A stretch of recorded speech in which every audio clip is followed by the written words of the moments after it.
Science fiction में एक concept है जो हमेशा से सबका दिमाग घुमाता रहा है, ग्रैंडफादर पैराडॉक्स। तो आज हम इसी उलझन की तह तक जाएंगे। सवाल सुनने में बहुत सीधा है ना? लेकिन इसका जवाब हमें यूनिवर्स के सबसे गहरे राजों में से एक तक ले जाता है। जरा सोचिए, क्या ऐसा मुमकिन हो सकता है? चलिए इस आइडिया को थोड़ा और आगे बढ़ाते हैं। कल्पना कीजिए कि एक टाइम मशीन है और कोई फैसला करता है कि उसे अतीत में जाना है। और मिशन एकदम सिंपल है। उस पल में पहुंचना जब दादा दादी एक दूसरे को जानते तक नहीं थे। और बस यहीं से शुरू होती है असली प्रॉब्लम। अगर मिशन कामयाब हो गया तो माता पिता का जन्म ही नहीं होगा और फिर उस इंसान का भी नहीं। तो सवाल यह है कि समय में पीछे गया कौन? ये एक ऐसा लॉजिकल लूप है जिसका कोई सिर पैर ही नहीं है। तो ये सिर्फ एक मजेदार कहानी नहीं है। ये पैराडॉक्स, ये विरोधाभास फिजिक्स के सबसे बुनियादी नियम पर एक सीधा हमला है। देखिए, ग्रैंडफादर पैराडॉक्स सिर्फ कोई दिमागी पहेली नहीं है। ये सीधे सीधे हमारी असलियत के, हमारी रियलिटी के नियमों पर ही सवाल उठा देता है। ये हमें सोचने पर मजबूर करता है कि क्या यूनिवर्स के नियम ऐसी किसी चीज की इजाजत दे भी सकते हैं। इस पूरी पहेली की जड़ है ये सिद्धांत, कॉज़ैलिटी, यानी कार्य कारण का नियम।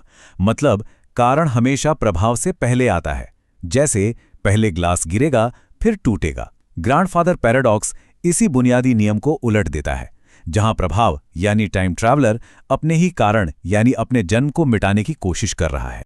तो इसका मतलब क्या समझें? क्या बात यहीं खत्म हो जाती है? क्या पास्ट में जाने का हर आइडिया बस एक सपना है जो फिजिक्स के नियमों के खिलाफ है? लेकिन यहीं पर बात बहुत दिलचस्प हो जाती है। साइंटिस्ट का एक ग्रुप ये नहीं पूछता कि क्या ये नामुमकिन है, बल्कि वो ये पूछते हैं कि अगर ये मुमकिन होता तो यूनिवर्स खुद को इस लॉजिकल गड़बड़ी से कैसे बचाता। तो चलिए पहले समाधान को देखते हैं, जो एक ऐसे यूनिवर्स की कल्पना करता है जिसके नियमों में ही इन विरोधाभासों को रोकने की ताकत है। इस सिद्धांत के हिसाब से फिजिक्स के नियम खुद ही इतिहास को बदलने से रोक देंगे। ये कुछ ऐसा है जैसे यूनिवर्स में एक इनबिल्ट सेफ्टी स्विच लगा हो। मतलब कोशिश तो की जा सकती है पर कामयाबी कभी नहीं मिलेगी। सुनने में थोड़ा फनी लगता है ना? जैसे कोई कॉमेडी फिल्म का सीन चल रहा हो, कोई अपने दादाजी को नुकसान पहुंचाने की कोशिश करे और यूनिवर्स ये पक्का करने के लिए कुछ भी कर सकता है कि ऐसा ना हो सकता है कोई केले के छिलके पर फिसल जाए या ठीक उसी वक्त आसमान से कोई चीज गिर पड़े। कुछ भी हो, नतीजा हमेशा एक ही होगा। तो इस समाधान का निचोड़ ये है कि समय रेखा एक लिखी हुई कहानी की तरह है। उसमें जाया जा सकता है, उसका हिस्सा भी बना जा सकता है, लेकिन उस कहानी को बदला नहीं जा सकता। लेकिन क्या हो अगर यूनिवर्स के पास इन विरोधाभासों से निपटने का एक और, इससे भी कहीं ज्यादा अजीब तरीका हो? और ये हमें दूसरे समाधान की ओर ले जाता है। चलिए पिछले आइडिया को थोड़ा चैलेंज करते हैं। मान लीजिए कि फिजिक्स के नियम रोकते ही नहीं हैं।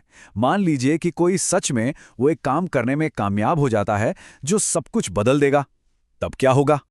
और यहां आती है मेनी वर्ल्ड्स इंटरप्रिटेशन।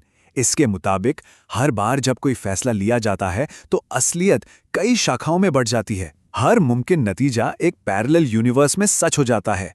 तो इस मॉडल के हिसाब से जब अतीत में कुछ बदला जाता है तो अपनी असली हिस्ट्री मिटती नहीं है। वो टाइमलाइन जिससे कोई आया है वो वैसी की वैसी ही रहती है।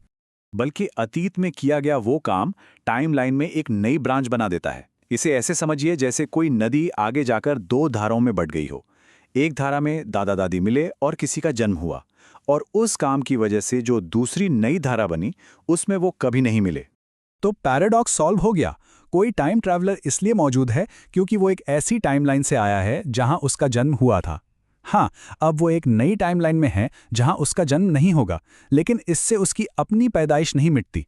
वो बस एक ऐसे यूनिवर्स में फंस गया है जहां उसका कोई अतीत ही नहीं है। तो अब हमारे पास इस एक पहेली के दो बिल्कुल अलग अलग जवाब हैं। एक कहता है कि इतिहास बदला नहीं जा सकता, जबकि दूसरा कहता है कि बदला तो जा सकता है पर उसकी कीमत एक नई दुनिया बनाकर चुकानी होगी। ये स्लाइड दोनों थियरीज के बीच का फर्क बहुत अच्छे से दिखाती है। एक तरफ है एक सिंगल फिक्स्ड हिस्ट्री और दूसरी तरफ है संभावनाओं का एक कभी न खत्म होने वाला बढ़ता हुआ पेड़। दोनों ही ग्रैंडफादर पैराडॉक्स का एक शानदार समाधान देते हैं। तो शायद हमने शुरू से ही सवाल ही गलत पूछा था। शायद ग्रैंडफादर पैराडॉक्स टाइम ट्रैवल को रोकने वाला कोई नियम है ही नहीं। इसके बजाय ये हमें इस बारे में सोचने पर मजबूर करता है कि ये ब्रह्मांड, ये रियलिटी आखिर काम कैसे करती है। क्या असलियत एक अकेली कहानी है या ये अनगिनत कहानियों की एक किताब है जो एक साथ लिखी जा रही हैं? असली सवाल तो ये है। और हम आपको इसी गहरे सवाल के साथ छोड़े जाते हैं। अगर मैनी वर्ल्ड्स इंटरप्रिटेशन सही है, तो ऐसे अनगिनत ब्रह्मांड हैं जहां हर किसी के थोड़े अलग वर्जन मौजूद हैं। तो फिर इन सब में से असली कौन सा है, या क्या वे सभी बराबर के असली हैं?